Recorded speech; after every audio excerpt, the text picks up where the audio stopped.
todas.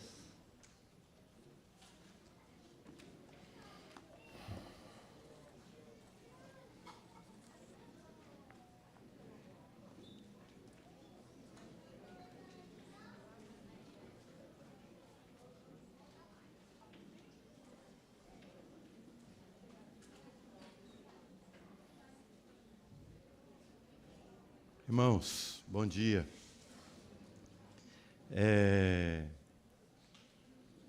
Primeiramente, eu queria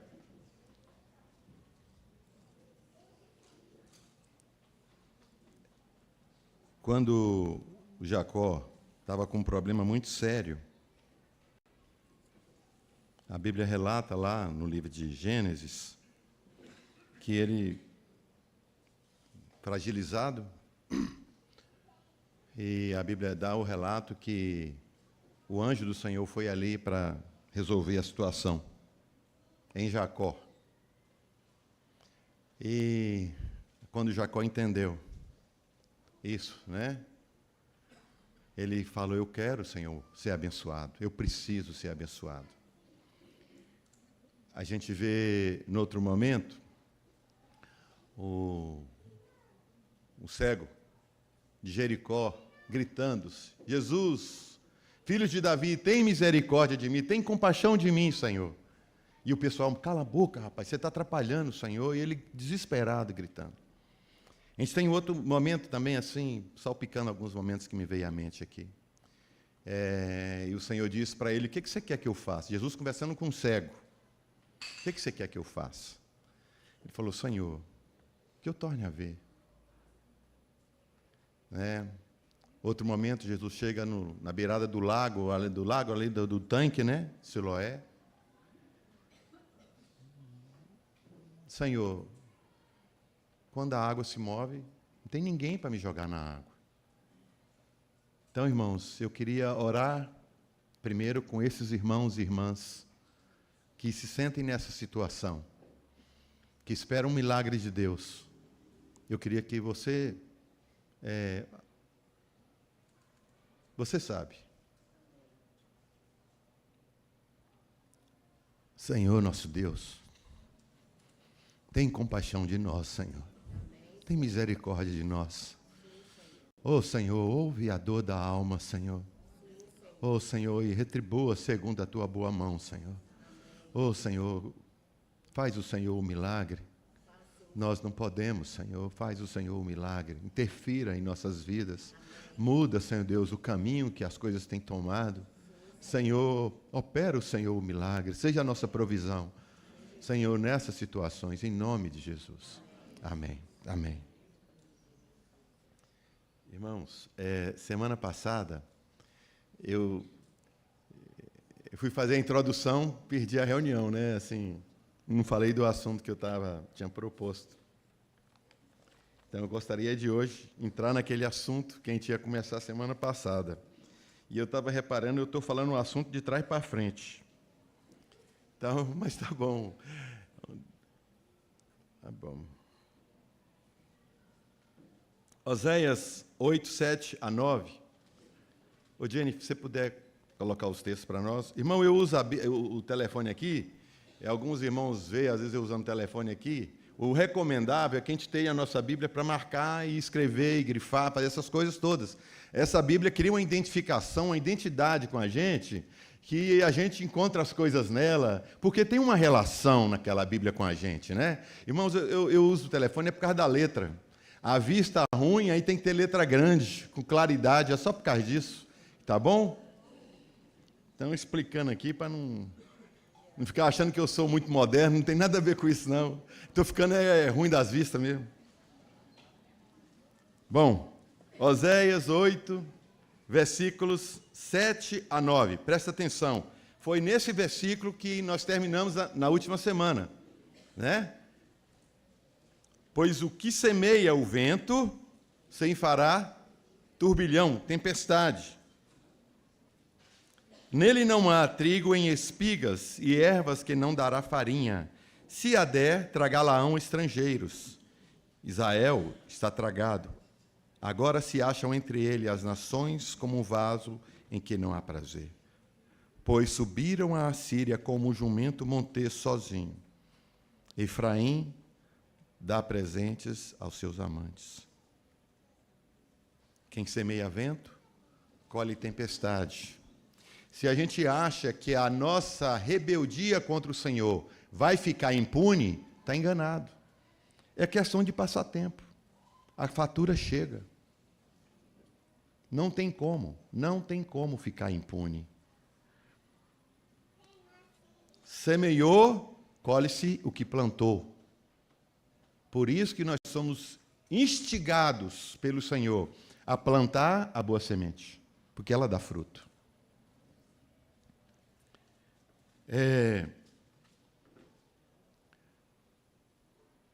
Na última reunião, a gente estava lembrando que nós estamos falando aqui de um período crítico, um dos períodos mais críticos, se não o mais crítico, um dos mais críticos da história de Israel e de Judá.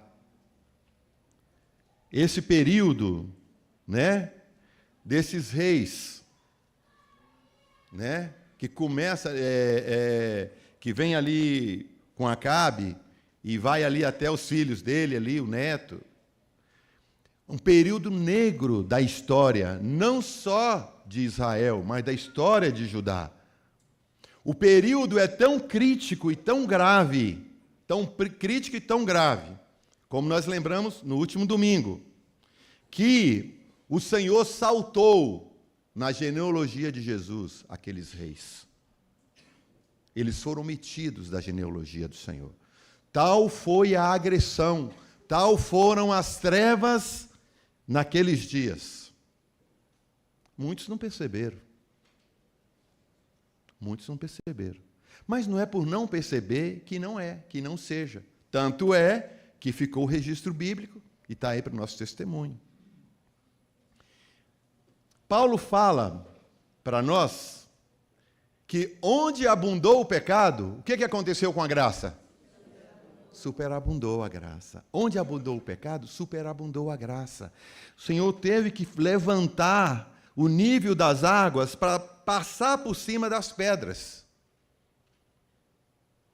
Assim foi naqueles dias. Quem foram os profetas do Senhor registrados na Bíblia naqueles dias? Homens fortes, ministério contundente.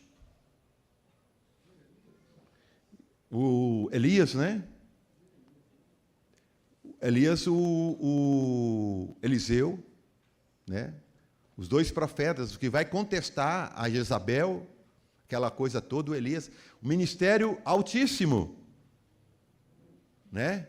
Por homens, também homens, mas o Senhor abundou nesses profetas o que estava acontecendo em trevas. O Senhor teve que realçar a vida dele no meio daquelas trevas. Então, isso tem que nos chamar a atenção. Isso tem que nos chamar a atenção. Por que o ministério de Elias? Por que o ministério de Eliseu? Né? Os profetas são chamados pelo nome de Elias. Então, é uma referência, assim como Abraão, o pai da fé. Isso é uma referência, e para nos atentarmos àqueles momentos. Um parêntese, nós estamos vivendo momentos terríveis na Terra, mas momentos gloriosos.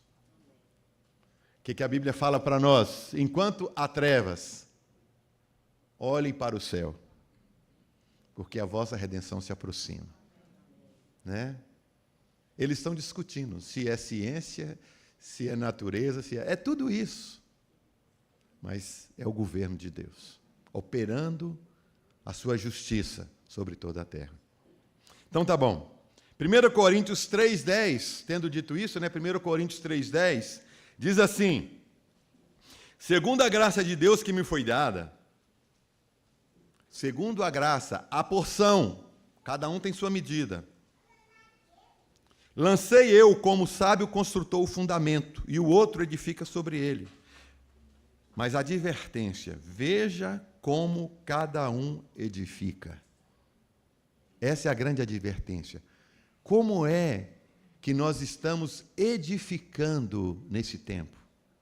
Como é que nós estamos edificando nesse momento de trevas? Como é que nós estamos edificando nesse momento de crise? Como é que nós estamos edificando a nossa vida? Nós somos dos que não tem nada a ver? Ou nós somos aqueles que falam assim, isso não está parecendo com o meu Senhor? O que é isso? Que movimento é isso? Que coisa estranha é essa que está acontecendo? Irmãos, é momento de checar. É momento de checar. Porque ninguém pode lançar outro fundamento além do que está posto, o qual é Jesus Cristo. O fundamento é Jesus Cristo. Agora o 12, e se alguém sobre este fundamento levantar um edifício de ouro, de prata, de pedras preciosas, irmãos, isso é coisa barata não, isso é coisa cara, isso é coisa que você tem que dedicar, isso é coisa, sabe, isso não é de levantar domingo e ir para reunião, não.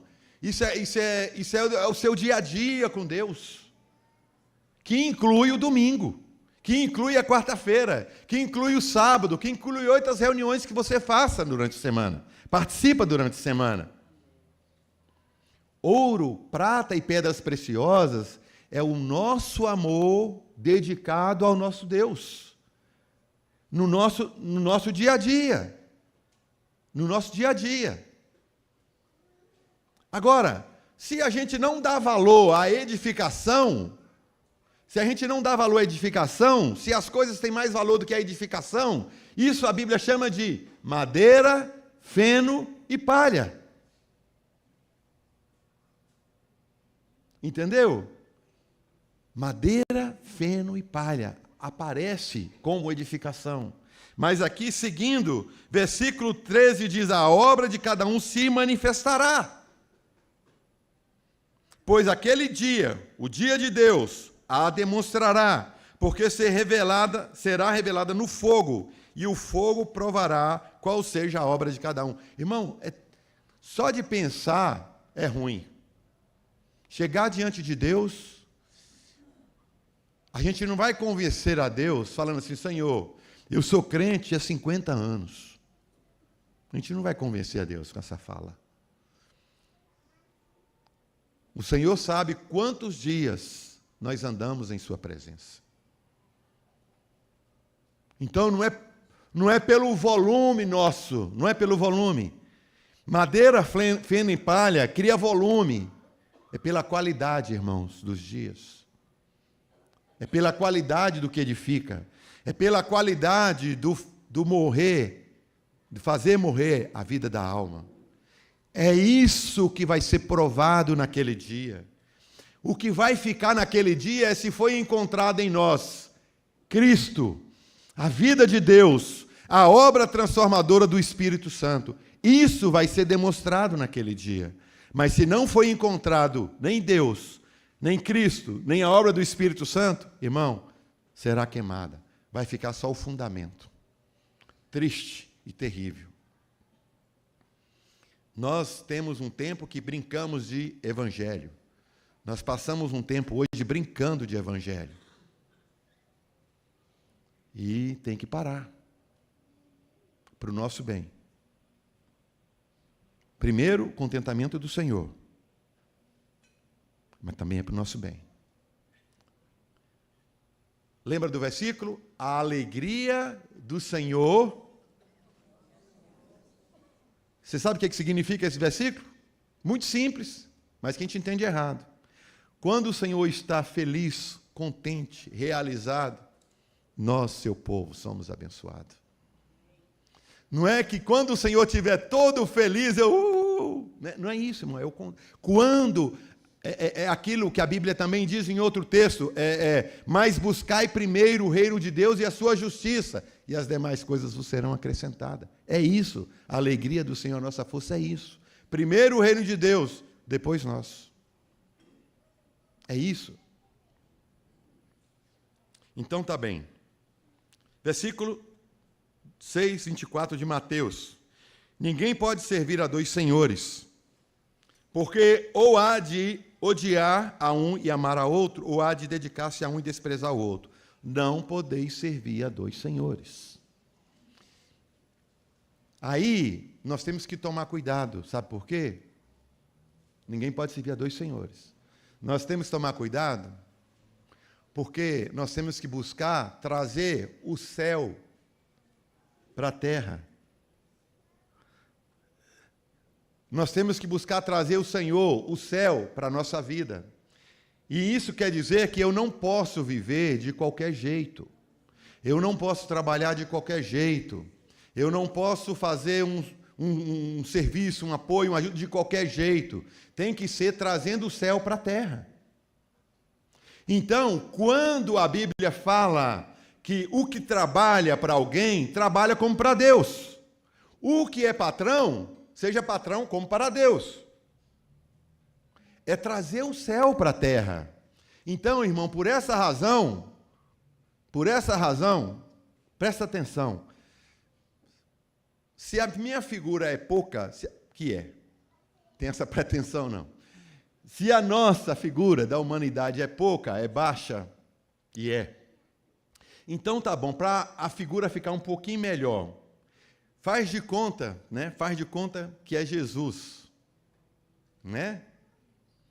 Você acha que Jesus ia deixar entrar qualquer música no seu ouvido? Hein?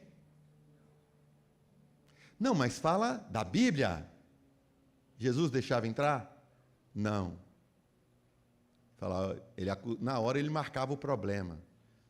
Ou era farisaísmo, ou era incredulidade, ou era alguma coisa. Jesus não deixava, ele não escutava qualquer música. Nós escutamos e defendemos ainda, temos ponto de vista sobre música secular, música cristã, música mundana. Ô, irmão, só tem dois.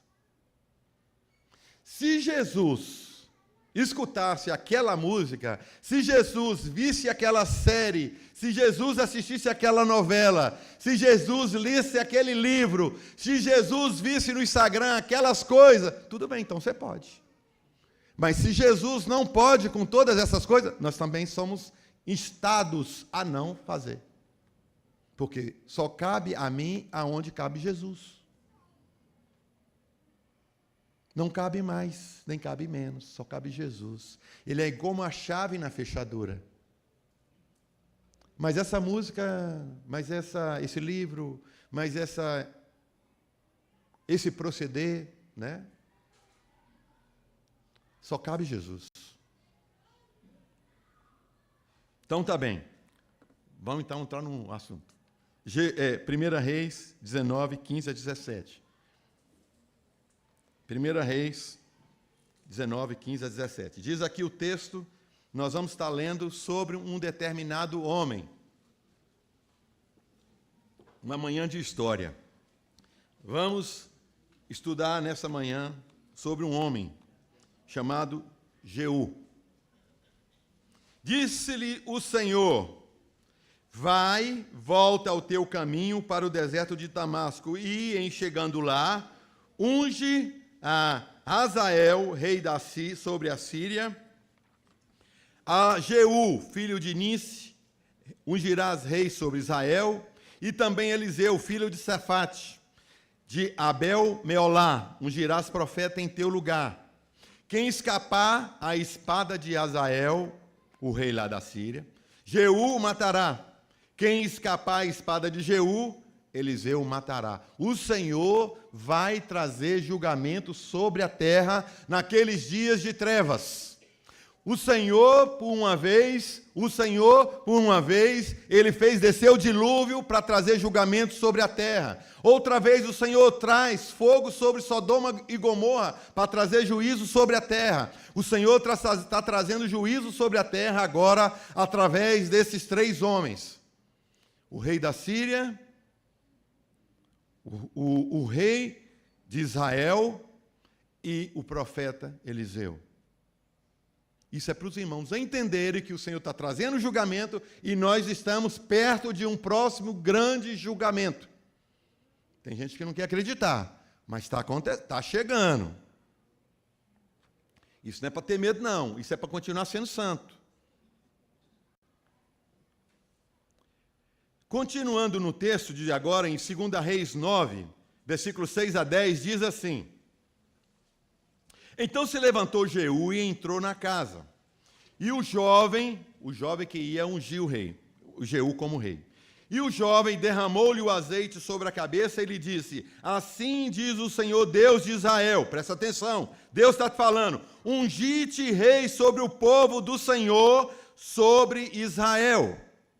Ferirás, olha a determinação do Senhor para Jeú.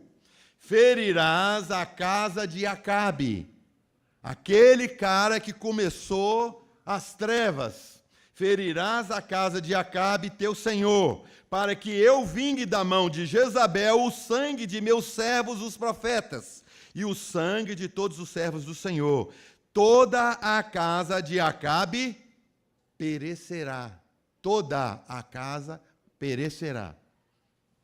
Exterminarei de Acabe todo do sexo masculino, quer escravo, quer livre em Israel. Porque farei a casa de Acabe como a casa de Jeroboão. Aconteceu a mesma. Ele intentou contra o Senhor, levando o povo a adorar outras coisas que não a Deus. Ele quis dividir o reino. E a Bíblia fala: aquele que tenta dividir, ele fala que a alma do Senhor abomina essa pessoa. E como a casa de Baasa também, outro que foi exterminado, porque ele andou nos mesmos caminhos de rebelião contra Deus, filho de Aías. Os cães devorarão Jezabel no campo de Jezreel, não haverá quem a enterre. Dito isto, abriu a porta e fugiu. Irmão, o rapaz era um dos soldados, o Jeú era um dos soldados. E ele chega, eles estão ali junto com os outros militares, ali tudo sentado, conversando. Esse profeta, esse menino do profeta chega, chama ele à parte, leva ele num quartinho, unge ele e fala assim: tem um recado urgente do Senhor. Primeiro, você vai ser rei. Segundo, você vai cumprir a ordem de Deus. Irmão, ser rei é bom, mas muitas vezes cumprir a ordem de Deus não é tão bom. Porque indica que você vai ter que ser contra muita coisa já estabelecida. Então, quando ele dá traz essa profecia e conta tudo ali para ele, vai acontecer assim, o cara nem é rei. Mas na hora ele recebeu a palavra e quando ele sai de lá, os amigos: o que aconteceu? Não, isso é mais um louco. Não, pela sua cara não é mais um louco, não. Aconteceu coisa séria, conta pra gente. Aí ele contou o que aconteceu. Aí o que eles fizeram? Estamos junto com você. Partiram então para fazer o que tinha que ser feito. Então, seguindo agora no mesmo capítulo de 2 Reis, agora a partir do versículo 14. Assim Jeú, filho de Josafá, filho de Ninse, conspirou contra Jorão. Lembra do Jorão? Aquele rei, aquele menino? Tinha, porém, Jorão cercado a Ramote Gileade, ele todo o Israel, por causa de quem? Hazael, aquele que Deus mandou ungir. Lembra dele? Da Síria? Por causa de Hazael. Quem escapar da mão de Hazael, quem pega? Jeú. E se escapar da mão de Jeú, quem pega? Eliseu. Então ele estava aqui, cercado por Hazael, rei da Síria. Porém, o rei Jorão voltou para se curar em Jezreel, das feridas que os sírios lhe fizeram, quando pelejou contra Hazael, rei da Síria. O cara foi ferido na guerra e saiu do fronte e foi para uma outra região. Irmão, é mais ou menos assim. A folha está em branco, então no vídeo não vai nem dar para ver. Imagina que é o mapa de Israel. Essa parte aqui é o Judá, é a parte do sul. A parte norte é Israel. Aqui tem o Carmelo, nesse cantinho mais ou menos, tem um Carmelo na beira do mar, né? E aqui, mais ou menos, descendo aqui para a questão de Nazaré, na região da Galileia, faz uma linha assim, diagonal assim, faz uma linha assim diagonal. Isso aqui tem montanha do lado e tem montanha do outro. E no meio forma uma planície. Esse é o Vale de Jezreel. É essa planície que é a grande planície de guerra, que os irmãos conhecem. Cá uma parte dela cá mais na frente, os irmãos conhecem, já viu falar, Armagedon. Esse cara, do cerco ali, que ele foi machucado, ele veio e se escondeu aqui, nessa região de Jezreel. Lembra os irmãos que tanto um reino quanto o outro estava dominado sobre as trevas debaixo da mão de Jezabel.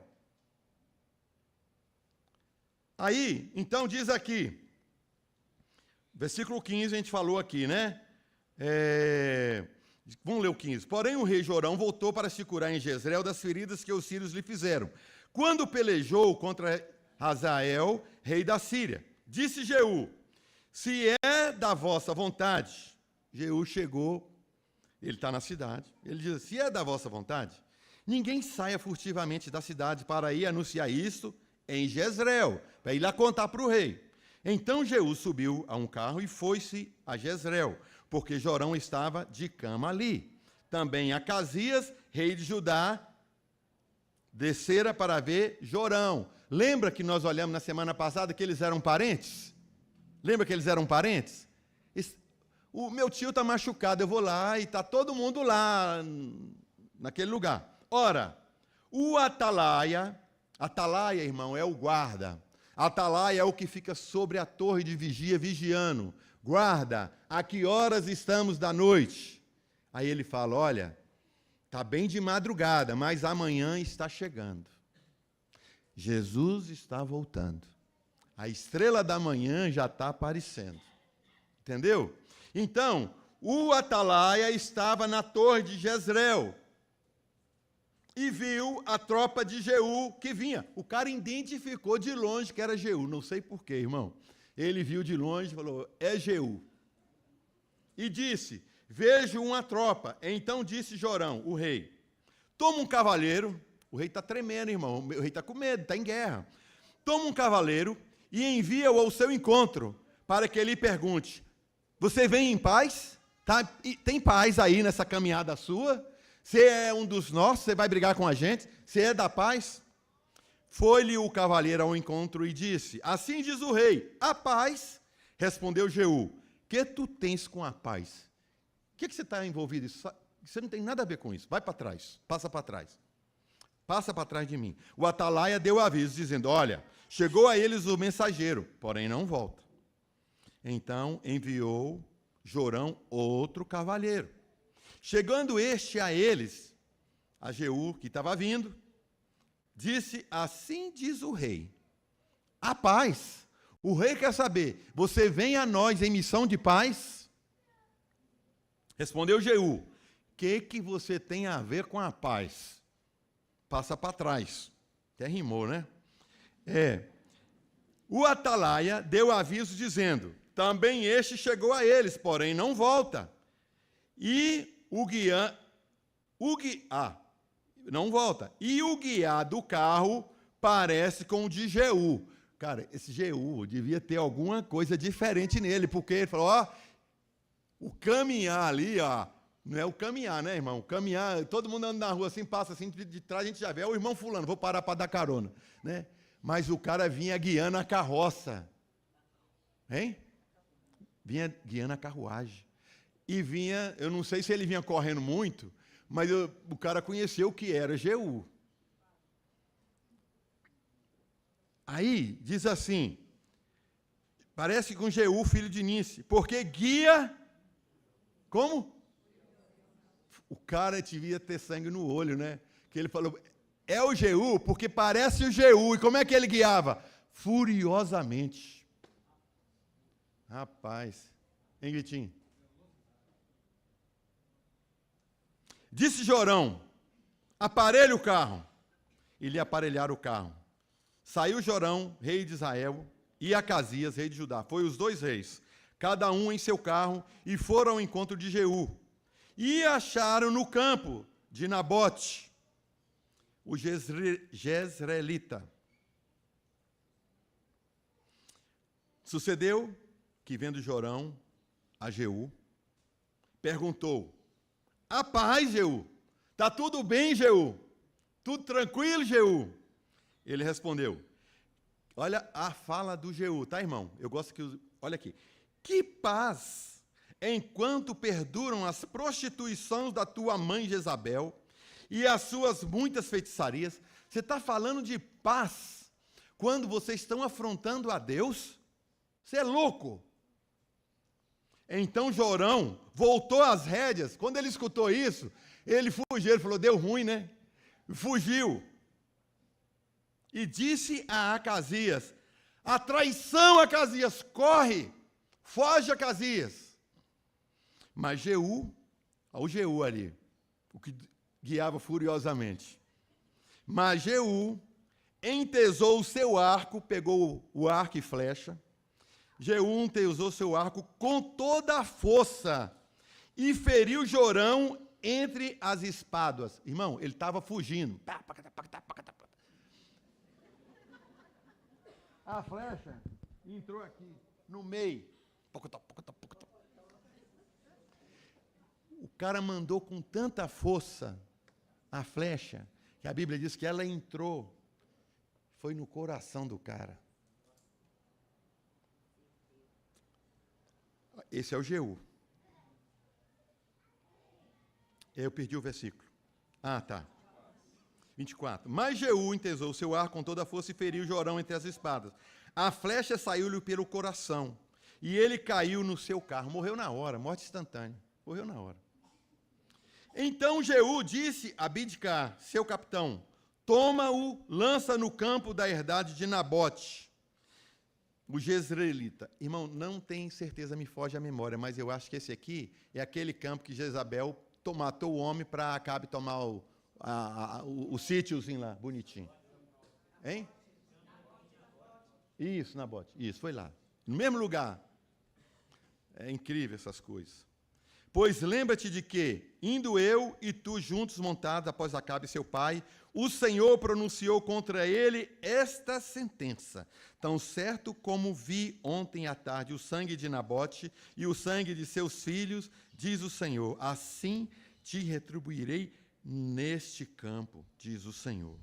Neste campo, diz o Senhor. Agora, pois, toma o lança neste campo, segundo a palavra do Senhor. Irmão, não passa impune. Os nossos pecados não passam impune. Não, o que apaga pecado é pedido de perdão, é restituição, é restauração. Tempo não apaga pecado. Tempo não faz esquecer. Cair no esquecimento não quer dizer que se resolveu.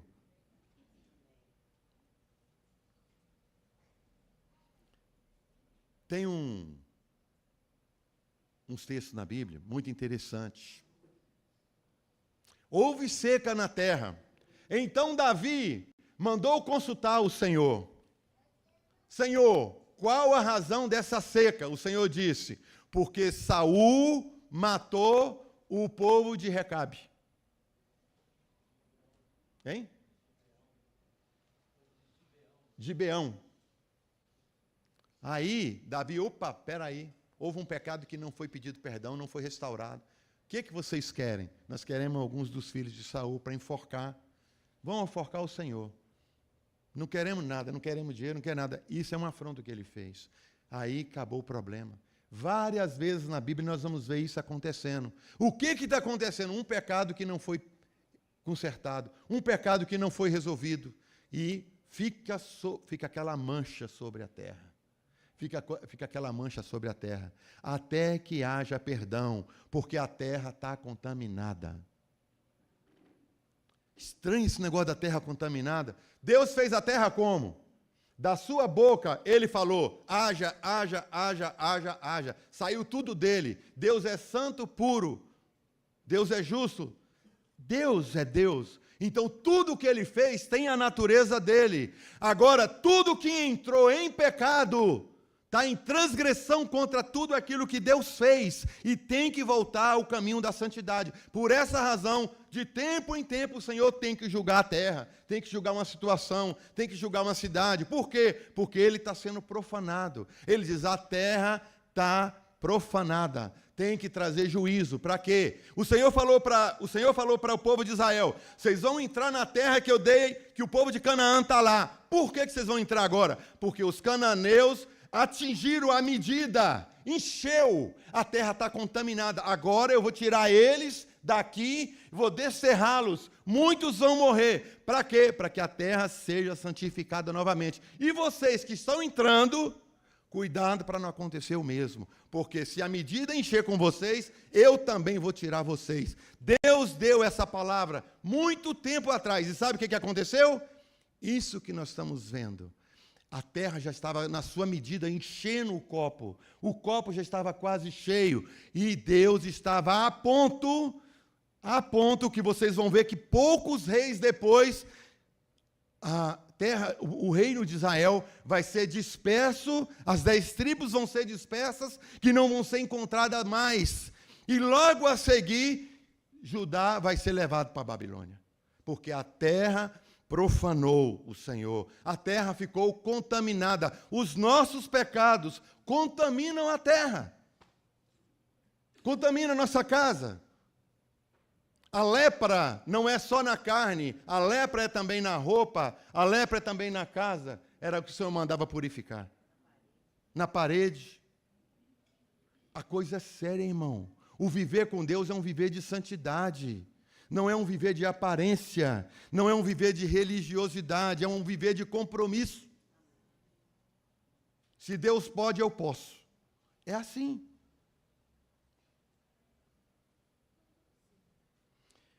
Tá bom. Vamos então, 2 Crônicas 22, a partir do versículo 1. Estou querendo passar a história para os irmãos entender.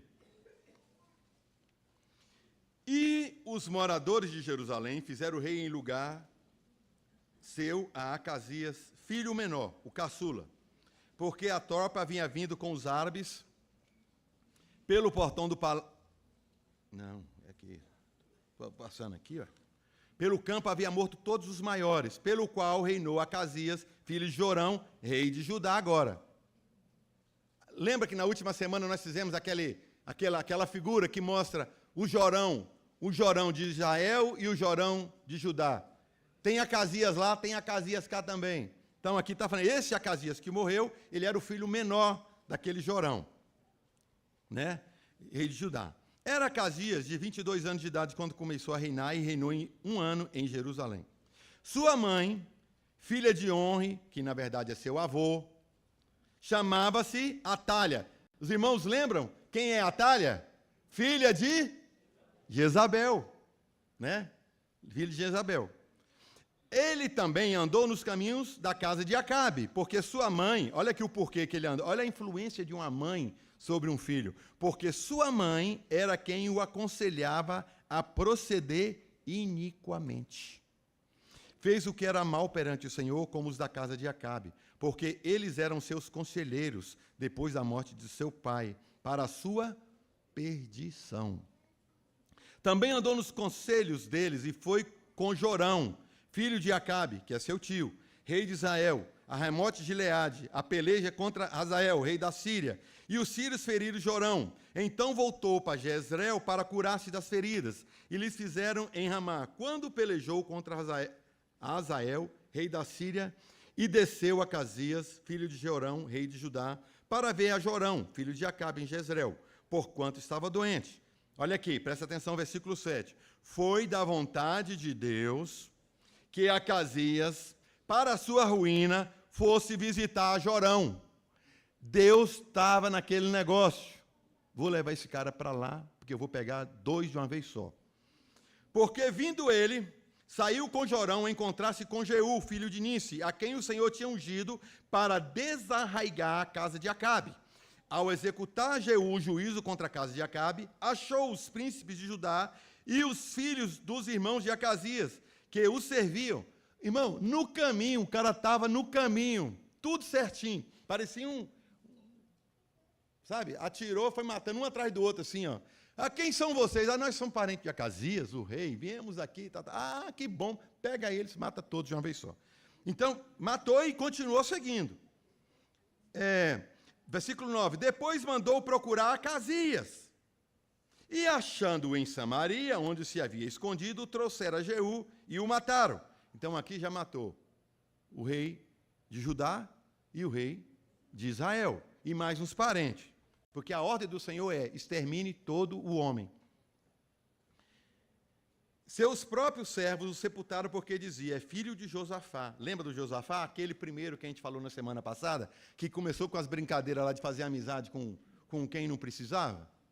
Entendeu? Crente tem que saber com quem ele faz amizade. E Josafá foi fazer amizade com quem não precisava. Entendeu? Deu essa ruína toda aqui. E é filho de Josafá, que buscou ao Senhor de todo o coração. E ninguém houve na casa de Acasias que pudesse reinar. Então ficou um vácuo. Ficou um vácuo. Lembra da figura do menino, né? O pequenininho de 1 ano. Que a tia pegou, a filha de Atália, né? Atalia, a tia que era casada com o sumo sacerdote, pegou o menino e escondeu dentro do templo lá para que fosse guardado, para que ele não morresse. Porque a Atália, que era igual a mãe dela, Jezabel, mandou matar os cunhados, tudo, matou todo mundo para que não houvesse quem pudesse reinar. Então, em 2 Reis, agora voltando, 9:30, diz assim: tendo Jeú chegado a Jezreel, Jezabel o soube. Agora é Jezabel. Os irmãos viram o quê? Que ele pegou já Jorão de Israel, pegou o Acasias de Judá, pegou já os parentes, e agora ele está indo atrás de quem? Jezabel. Porque o Senhor mandou exterminar toda essa raça que estava trazendo trevas sobre a terra. O Senhor tem que trazer santidade.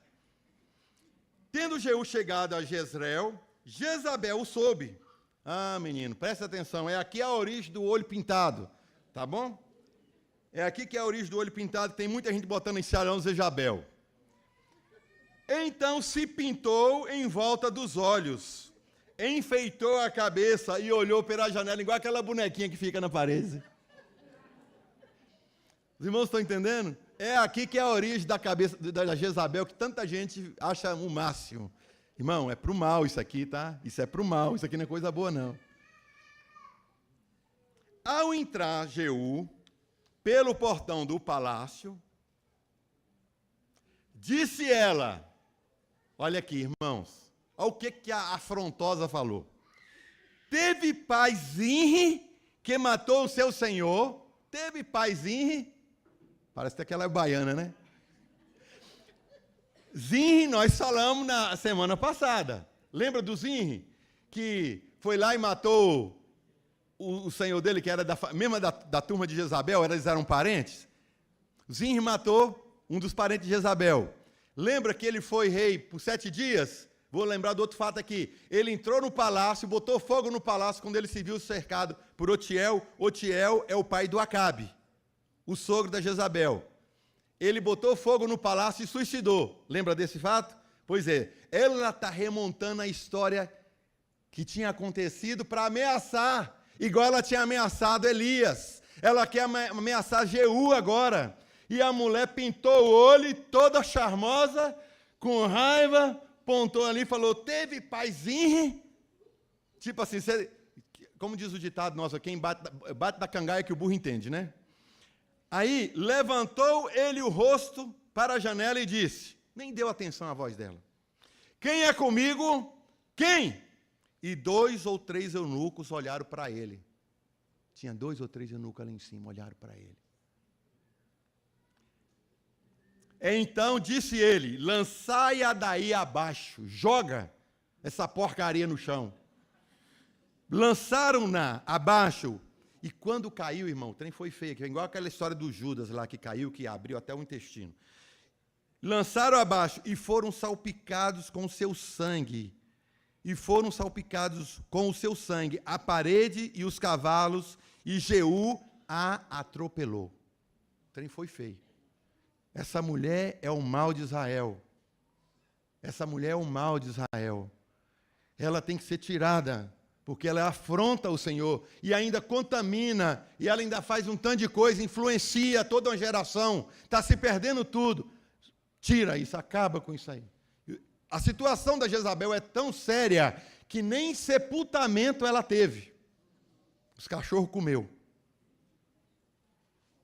Tão séria a situação de Jezabel.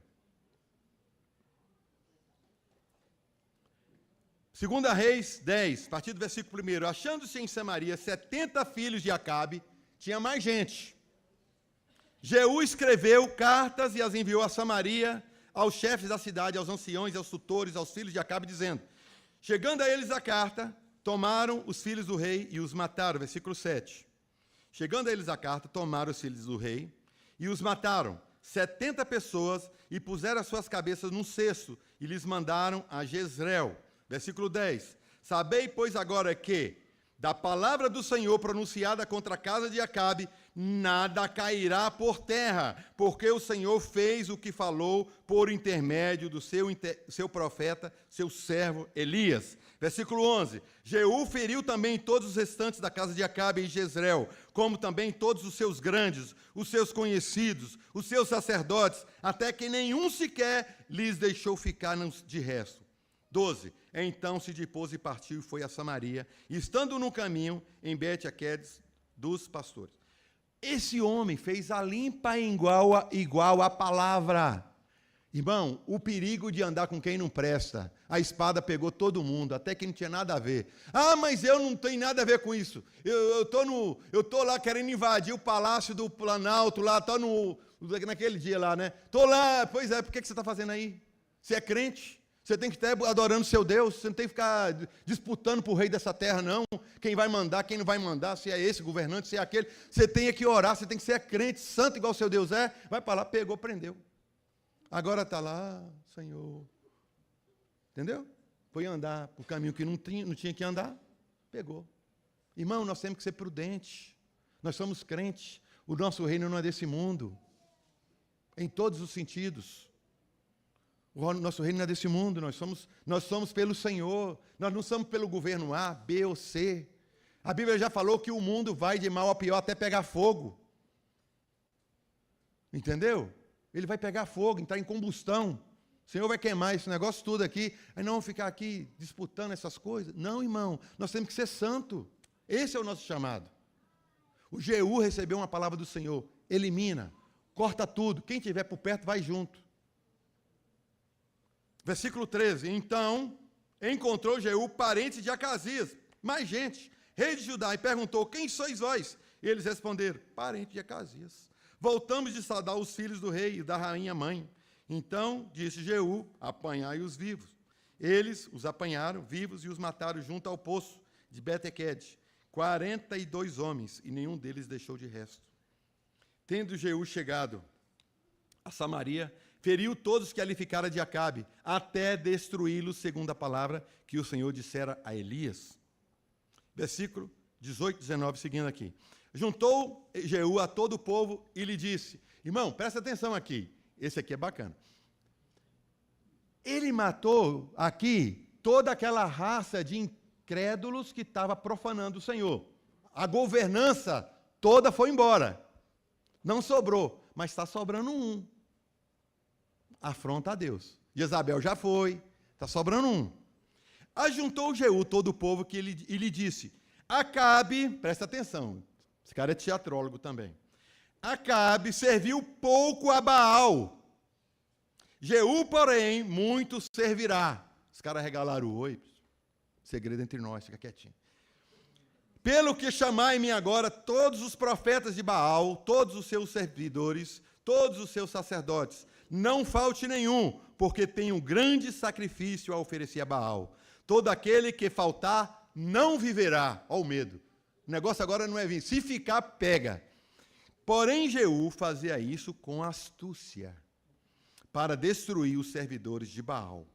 Versículo 21. Também Jeú enviou um mensageiro a todo Israel. Vieram todos os adoradores de Baal, e nenhum homem deles ficou que não viesse. Entraram na casa de Baal, que se encheu de uma extremidade à outra.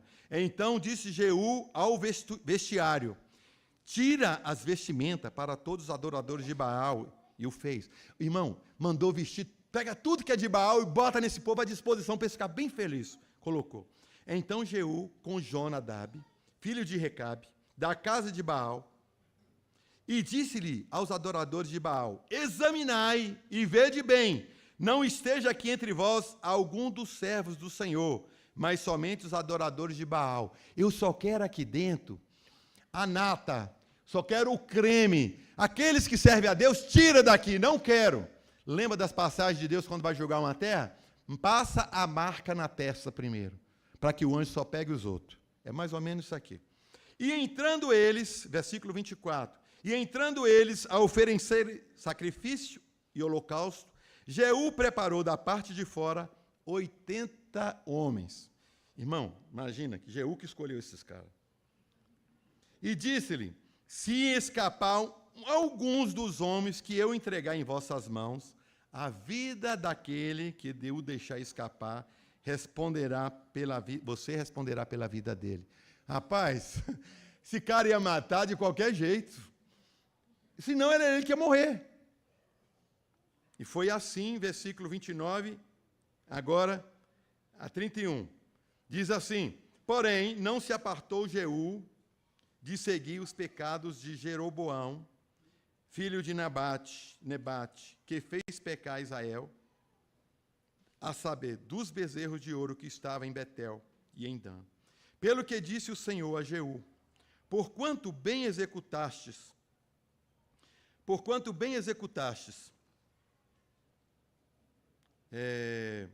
o que é reto perante mim, e fizeste a casa de Acabe segundo tudo que era do meu propósito, teus filhos, até a 4ª geração, se assentarão no trono real. Jeú, presta atenção. Porque você obedeceu a minha palavra, porque você cumpriu o que eu mandei com respeito a tirar a abominação do meio do meu povo. Teus filhos, eles até a 4ª geração vai assentar no trono, vai governar sobre Israel. Você, depois seu filho, depois seu neto, depois seu bisneto. Vai assentar no trono. Mas, irmãos, olha aqui a tristeza. Porque você andou no pecado de Jeroboão? Qual foi o pecado de Jeroboão? Os bezerros. Ah, mas é só os bezerros, a gente já até acostumou com eles, não faz nada não. Né? O outro fala: nossa senhora. Não, irmão, nossa senhora não tem essa senhora não, nós temos um Senhor. Então temos que mudar a fala. O bezerro, o povo já estava acostumado com o bezerro. Ah, o bezerro, é só o bezerrinho de ouro, tal. Um em Dan, outro em Beceba. Igual no Brasil, o Oiapoque e a Chuí. É assim, 2 pontas. Dan, Beceba. O povo ia adorar. E aí o que acontecia? Roubava de Deus a adoração. Não tem nada a ver. Roubava de Deus a adoração. Olha, Jeú, você fez tudo o que eu mandei. Por causa disso, até a 4ª geração assenta no trono. Ô, Jeú, mas eu queria falar mais. Entendeu? Aí vem aqui Apocalipse, tenho porém contra ti. Entendeu?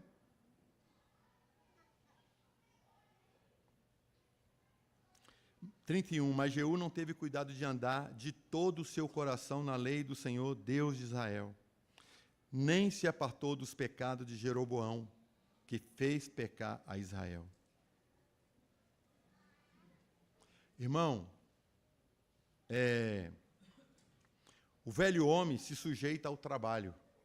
O velho homem, o velho homem, ele se sujeita ao trabalho. Mas ele não gosta de servir a Deus. Entendeu? De todo o coração. Irmão, eu vou só ilustrar, tá, irmãos? Vou só ilustrar aqui, só para ficar clara a figura. Não estou dizendo nada, tá, Sandro? O Sandro é meu amigão do peito, ele sabe disso. Então, você está ali onde o Sandro está, Sandro, você está trabalhando. Não tem problema, eu levanto mais cedo, faço isso, faço aquilo, venho, faço meu trabalho, tal. Estou dizendo que isso é errado não, tá bom, irmão? Estou só dando um exemplo. Porque muitas vezes nós fazemos os trabalhos e achamos que está tudo resolvido. Não está. Aí eu venho, toco, aí eu venho, prego, eu vou para a salinha, eu ensino, eu vou, ajudo na conferência, eu faço e aconteço. Tá, tudo bem. Quanto a isso, legal. Teu filho vai sentar até a 4ª geração. Bom? Combinado? Mas e os pecados de Jeroboão? Você tirou? Sua vida é santa? Você limpou sua casa? Você tem um proceder digno de um filho de Deus? Como é que você anda? Como é que é seu caráter? Eu já falei aqui uma vez. Eu fui chamado para fazer um divórcio. Não, eu não fiz divórcio, quem fez foi eles que separaram. Eu só fui romper o contrato deles, no papel. Só isso. E o pastor, é um pastor muito conhecido aqui do estado, e a fala dele foi o seguinte: mas Deus continua fazendo por mim a mesma coisa, os mesmos milagres, as mesmas coisas, tipo assim, não aconteceu nada. Será que isso pode estar acontecendo com a gente? Pode. Será que a gente jogou fora os bezerros de ouro de Jeroboão? Ou será que a gente tolera ele dentro da nossa vida? Tem pecado que a gente acha que não tem nada a ver. Tem prática que a gente acha que não tem nada a ver. Né? Isso aí inclui tudo, inclui roupa, inclui alimento, inclui tudo na vida, tudo que tem na sua vida aqui, ó, inclui. Se não for para a glória de Deus, é pecado, porque não podeis servir a dois senhores. Então, nós podemos ter executado, conforme o mando de Deus, todas as coisas. Irmão, podemos ter enfrentado Acabe, podemos ter enfrentado a Jorão, podemos ter enfrentado a Jezabel, podemos ter enfrentado a Thalia, podemos ter matado todo mundo, feito tudo isso. Podemos ter feito tudo isso, mas o Senhor quer saber algo muito mais importante. E você? Como é que está a sua vida? Como é que é o seu proceder? Você tirou os ídolos de dentro do seu coração? Você está limpo? Posso contar com você? Ou você está dividido?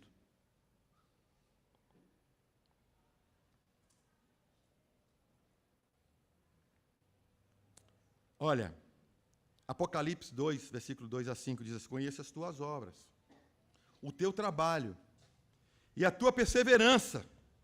Sei que não pode suportar os maus, e que puseste à prova os que se dizem apóstolos e não são, e os achaste mentirosos. E tens perseverança, e por amor do meu nome sofreste e não desfaleceste. Tudo isso eles fizeram. Tudo isso eles fizeram. Tenho, porém, contra ti. Existe aqui. Tenho, porém, contra ti, está aqui. Deixaste o primeiro amor. Deixaste o amor mais íntimo. Deixaste a comunhão com o teu Deus.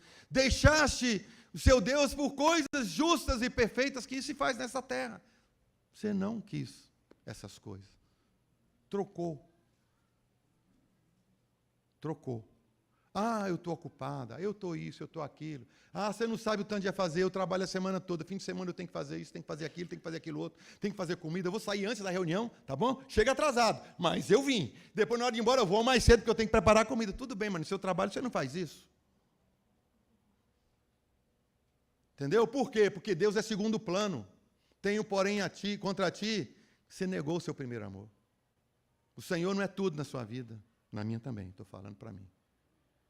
Aí, o Senhor reconhece as obras? Reconhece. O Senhor reconhece as obras. O Senhor reconhece o serviço. O Senhor quer tudo isso de nós. O Senhor quer o nosso serviço uns aos outros. O Senhor quer a edificação do corpo, a edificação da igreja. O Senhor quer, mas o Senhor quer o nosso coração.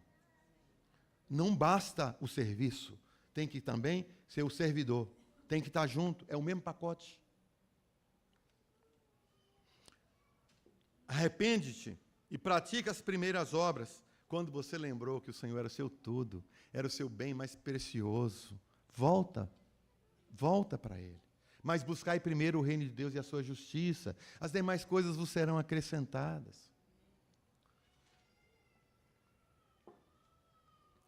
Dificilmente você vai achar alguém que trabalhou a vida toda, no final morreu sem ter pão para comer. Não acha. Deus dá. Pode ficar tranquilo, Deus dá. Fala isso para mim também. Deus dá. Lembra-te, pois, de onde caíste, arrepende-te e pratica as primeiras obras, senão brevemente virei a ti e removerei do seu lugar o teu candeeiro, se não te arrependeres. Palavra dura. Palavra dura. Lembra de onde caíste. O cara caiu lá, no mesmo lugar que ele matou o Nabote. Lembra de onde caíste. É ali que você caiu? Volta lá. Arrepende lá, pede perdão lá. Vai naquele lugar onde você maltratou. Vai naquele lugar onde eu feri.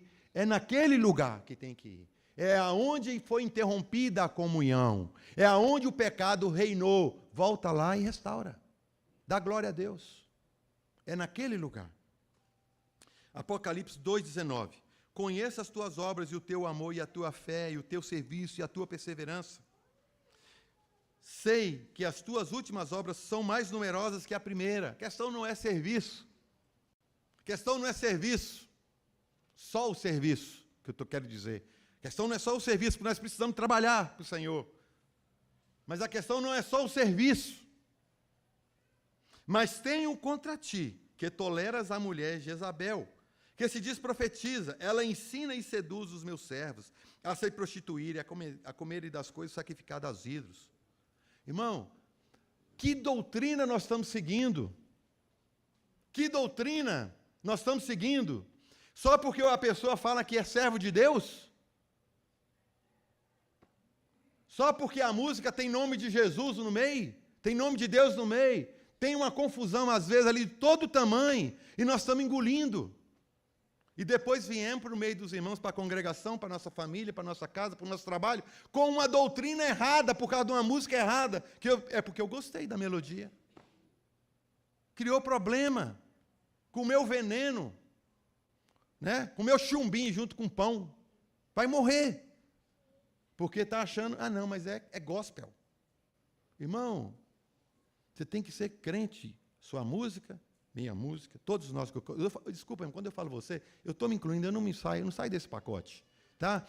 Irmão, o que nós fazemos tem que ser o mesmo, tem que ter o mesmo DNA do céu. A música, o livro, tudo tem que ter o mesmo DNA do céu. Entendeu? Não é porque alguém falou que é cristã que tem que ser. Não é. Tem muita coisa confusa. Por isso que a Bíblia fala: examinai, retende o que é bom. Né? Não, irmão, mas né? Tudo bem, então vai para você ver. Né? É ruim, o caminho é ruim. Versículo 21, dê-lhe tempo para que se arrependesse. Dê-lhe tempo. Ainda hoje, nessa manhã, eu estava comentando com a Hannah e a Julinha. É o seguinte, a figura que eu estava mostrando para elas é o seguinte. Quando você vai ancorar um navio, faz de conta que isso aqui é um navio. Você vai ancorar o navio, aqui é a superfície. Você vai ancorar o navio. Você desce a âncora até ela bater no chão para travar. Mas não é assim que se ancora navio. Quando você ancora o navio, você desce a corda, bateu no fundo? Bateu. Solta aí mais 30 metros, 40, 50 metros. Solta, deixa a corda soltar. Sabe por quê? E vindo a tempestade, o que vai acontecer? O volume de água vai subir, não vai? O navio faz assim, ó. Aí, a corda que sobrou faz com que ele possa ir, voltar, sem perder o centro. Entendeu? Porque se ele estiver amarrado, vindo as ondas, encobre o navio, afunda. Então, é um segredo. A âncora da alma, a Jesus. E aqui, nesse texto, está dizendo assim, versículo 21, dê-lhe tempo para que se arrependesse. Isso é a corda frouxa. Isso é a corda frouxa da âncora. Dê-lhe tempo para que arrependesse. Você tem tempo. Mas está indo tão longe. Pois é um tempo que Deus deu para arrepender. Mas cuidado, uma hora acaba a corda. Né? Dê-lhe tempo para que se arrependesse. E ela não quer arrepender-se da sua prostituição. Eis que a lanço num leito de dores e numa grande tribulação. E os que cometem adultério com ela, se não se arrependerem das obras dela. E ferirei de morte a seus filhos. Igual fez lá, matou um, matou outro. Quem estiver junto, vai junto. E todas as igrejas saberão que eu sou aquele que esquadrinha rins, mente e coração. E darei a cada um de vós segundo as suas obras. Alguns serão salvos como pelo fogo. Mas a outros entraram e foi alargada a entrada. Por quê? Por quê? Porque uns escolheram servir a Deus, outros não. Tiago 1:21, pelo que, despojando-vos de toda sorte de imundícia e de todo vestígio do mal, recebei com mansidão a palavra em vós implantada, a qual é poderosa para salvar as vossas almas. Efésios 4:13, até que todos cheguemos à unidade da fé e do pleno conhecimento do Filho de Deus, ao estado de homem feito, perfeito, à medida da estatura, da plenitude de quem? De Cristo. De Cristo. Irmão, Cristo é o nosso modelo. Cristo é a nossa forma. Temos que ser conformados a Cristo. O tempo hoje que nós estamos andando, as tribulações, as lutas, é para isso. É para ser conformado a Cristo. As lutas é para ser conformado a Cristo. Não vou falar mais essas coisas aqui, não. Vou fechar. Então, eu vou dizer para os irmãos o seguinte. Presta atenção. Qual foi o rei do povo de Deus que mais sofreu perseguição, luta e tribulação? Qual foi? Não, falando rei, meu irmão, do povo de Deus. Quem? Davi. Não teve ninguém que passou peneira igual Davi. Pegava o Davi aqui, pegava e o cara já ungido, pá, pega ele, corre para um lado. Na hora ele está correndo aqui, o inimigo está aqui, o Senhor traz um livramento, chama eles, volta, fiquei livre. Aí você vê os salmos de Davi, Senhor, o Senhor salvou de novo, que salvo, ele salvou de novo. Davi era ele escrevia as coisas. O cara foi surrado, o cara foi batido, o cara foi machucado. Lembra de quem, irmão? Quem é a figura? Davi é uma figura, quem é a realidade? Jesus, homem de dores e que sabe o que é padecer. Homem que as pessoas escondiam dele o rosto, não fazia deles caso. Davi, um cara que apanhou. Davi, quando falou assim, agora Davi, você vai reinar. Ele falou, tá bom. 7 anos em Hebron só para respirar. Depois, que se eles me quiserem, me chamam. Aí vai depois. Irmão, aí quando Davi assenta no trono, ele está pronto? Não, ele está bem já para o lugar de assumir o reino. Mas, irmão, ele ainda vai passar um bom pedaço ainda. Ainda tem pecado que vai ser tratado. Não acabou. Enquanto estiver na terra, não acabou. Mas Davi é o melhor rei do povo de Deus. É o melhor rei, segundo o meu coração. Por quê, irmão? Porque Davi passou muitas lutas, porque Davi passou muita tribulação, porque Davi via tudo isso como a mão de Deus, e Davi se inclinava diante de Deus, e Davi pedia misericórdia, e Davi pedia, Senhor, me socorre, me ajuda, Senhor. Davi louvava a Deus no meio da tribulação. Irmão, você acha que sacrifício de louvor, você sabe o que é sacrifício de louvor? Sacrifício de louvor, vamos cantar um cântico que está tudo tranquilo. Não, sacrifício de louvor, pega a palavra sacrifício. A palavra sacrifício pegou, colocou em cima do altar, taca fogo, queima até não sobrar nada, só cinza. Isso é sacrifício. O que é sacrifício de louvor? Pega essa figura e coloca junto com o louvor. O que é sacrifício de louvor? Você está moído, a luta está alta, sabe? A temperatura está grande. Você se dobra e louva a Deus. Isso é sacrifício de louvor. Entendeu? Sobrou o que para você? Sobrou nada. Mas eu reconheço a Deus nessa situação. Eu reconheço que Deus é bom. Eu reconheço que Deus é bom. Eu reconheço que Deus sabe o que está fazendo comigo. Essa luta minha não é em vão. Entendeu, irmão? Sacrifício de louvor é isso. Né? O que eu quero dizer assim, não é qualquer coisa. É algo muito sério. Nós estamos falando com um Deus sério. Um Deus santo. O nosso caminhar é pautado por tudo que Ele é. É isso que eu estou querendo dizer aqui. Então, fica a outra parte para outro dia. Se o Senhor quiser. Senhor nosso Deus, nos ajuda, Senhor Deus, a entender, Senhor, que nós precisamos do Senhor nas nossas vidas, nos salvando. Senhor Deus, nos salvando de nós mesmos. Senhor Deus, nos liberando, nos limpando, Senhor, tirando toda essa casca. Senhor, não só o serviço, Senhor, a Ti, mas também nossa vida a Ti, Senhor. Ajuda cada um de nós, Senhor. Senhor, tantas vezes nós temos dificuldade de compreender a seriedade da Tua palavra. Senhor, mas encontra um caminho, uma trinca, encontra alguma coisa em nós e faz germinar a Tua palavra em nossos corações. Senhor Deus, não nos deixe ter um coração endurecido e resistente a Ti, Pai. Pai, Te pedimos em nome do Teu Filho amado Jesus.